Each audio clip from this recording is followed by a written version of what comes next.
Hello and welcome back. In this video, we're going to learn about the importance of electrolytes. Now, of course, it is well known that water is very important to our bodies and that it does a variety of jobs. Although water makes up the largest percentage of body volume, it is actually not pure water, but rather a mixture. Cells, proteins, glucose, lipoproteins, electrolytes, and other substances. Electrolytes are substances that, when dissolved in water, dissociate into charged ions. Positively charged electrolytes are called cations, and negatively charged electrolytes are called anions. Electrolytes are essential minerals like sodium, calcium, and potassium that are all vital to many key functions in the body. They're often talked about in association with dehydration and mentioned in ads for sports drinks that promise to replace electrolytes lost through sweat.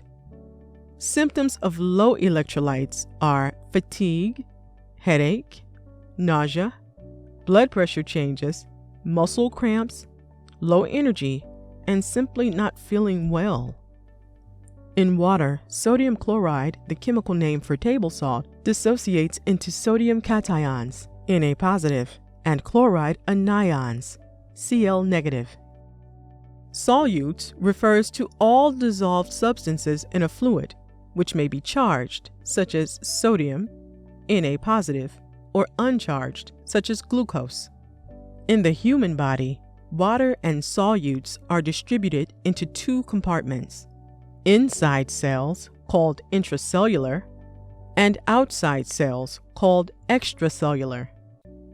We know that 60% of our body is made up of water. This is called total body water. Of that 60%, we know that 33% is what is called extracellular fluid.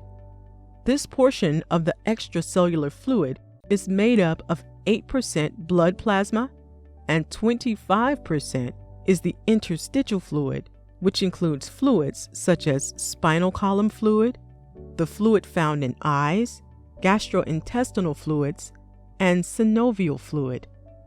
The other 66% is called intracellular fluid. This includes water found inside the cells in the body. Thanks for watching.